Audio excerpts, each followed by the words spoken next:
I didn't see the play yet, but it was in the third quarter. Yeah, he came limping off the floor. Okay. I'm curious, was he pressing to get back in there? Because it looked like it got progressively worse, or he looked stiffer as he stayed in the game. Yeah, I mean, he was just trying to tough it out, see if it would loosen up. Yeah. Concerned about the next game with him? It looked like it was. Yes, but we'll see how it responds overnight. You never know with ankles, right? Curious, just overall, just Toronto's a team that attacks you. It looked like that's what the case was all night, but they're coming off a back-to-back. Just maybe your assessment of the game overall, considering those factors. Yeah, they had good juice. You know what I mean? It doesn't matter if they played last night; they lost last night too. So you coming after a loss, you play with a little more edge, and they played a terrific basketball game, and took us out of a lot of stuff we wanted to do. So credit them. Curious with Kevin, looked like he started slow, rhythm wasn't there. That a product of not playing the last couple of games. Yeah, missing a couple of games. There's always a little bit of rhythm, that you need to reestablish. But we didn't do a good enough job screening for him and getting him open. So he was forced to have to do too much one-on-one, too much on his own, and we got to be better with that. Curious with obviously when you're looking at Nurkic on both ends, like on the one he can draw fouls, he can score, but on the other end they obviously were attacking him. Maybe just speak to his overall effort tonight. Yeah, I thought Nurk was really good. He's really improving on the defensive side of the ball, in terms of really just putting his body in front of whatever drive comes to our basket. And, our guards are building trust with him, by helping him. A lot of bigs sometimes will be hesitant to really attack the ball and protect the rim. If their guys, getting offensive rebounds or dump offs, and our guys are covering for him, which is making him even more aggressive. He had a big block late in the game that we thought could have, or at least gave us a chance down the other end. But he's really improving on that side of the ball, and he had a strong night offensively as well.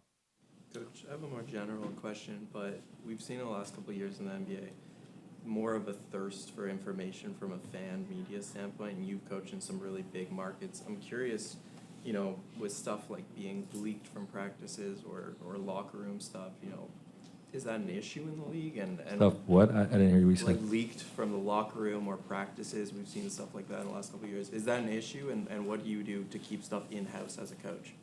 I mean, you just talk to your group about in-house stuff stays in-house. You know what I mean? But it's a social media climate now, and there's friends, family, agents. There's a lot of ways that things get out, and each time it does, you try to address it with your group. Coach, how are you trying to take advantage of Yusuf, especially when it comes to be a facilitator for Kitty, Book, and Bradley once he's back? Yeah, he's a versatile big, so he has the ability to create with the pass, to make plays in the pocket when those guys get double teamed, and he's big on the boards, and he can post up as well. So I think we saw a little bit of all that tonight. Coach, when I was at the end in this 3-point game, Kevin got the shot off the inbounds. Was that basically the first option you drew up, just didn't go in? Correct. Between Book and KD, I know they probably had some shots they want back tonight, like good looks, but for the most part, did you think that the Raptors' ability to have Barnes and OG on those two guys, like the length on both of them, was a big factor? Those guys are elite defenders. You know what I mean? They got a great defensive roster. You know what I mean? And they present problems, but there's ways that we could have definitely attacked them better to get our guys open more. Coach, go ahead. Sorry. Thank you.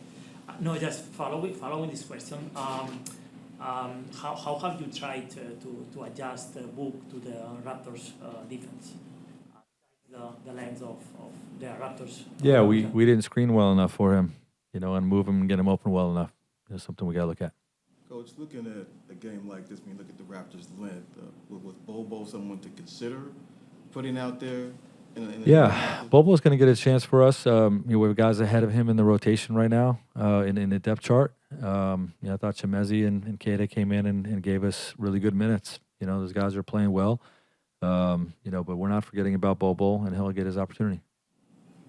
That stuff's interesting, so that's just a part of what we do now. Is that a blessing and a curse then in some Yeah, ways? it's just a curse, I think, in my opinion. It's always good to stay private. We give our lives to the fans all year, every game, through our platforms as well. So sometimes we want some stuff to be sacred, but there's nothing sacred nowadays. That's just how, just the state of the world is, and technology and everything. So it is what it is.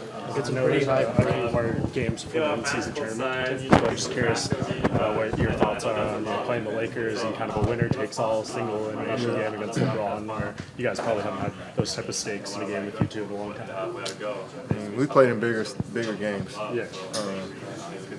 And obviously fans love seeing high-intensity games in the regular season. I think that's really why we got the in-season tournament, to please the fans. They weren't satisfied with the level of ball we were playing in the regular season. So hopefully they get excited. I think every game in the in-season tournament, along with the courts and jerseys and stuff, been just giving the consumer a different vibe when they turn on the TV or when they come to a game. So hopefully it's not really how we feel. It's really about how the consumer feels about what they see. And, hopefully they enjoy it. It seems like there's been a lot of positive feedback so far. Have you seen that? Yeah, I've seen some positive feedback. Like I said, whatever the consumer and the fan wants, Adam Silver and the NBA are going to do their best to give it to them. And us players are going to go about our job the same way we always go about it.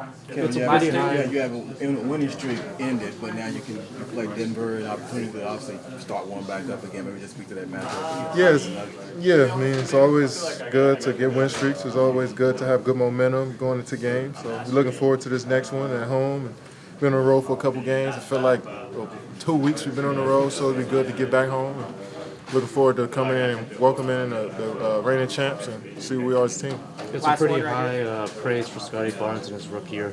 What are you seeing from his game? What do you think he's growing into as a player? Just get more and more comfortable. More experience only going to make you better as a player. And, Darko is trusting him to bring the ball up the court more and play point forward. And he's shooting threes at a high rate now. So the sky's the limit for him.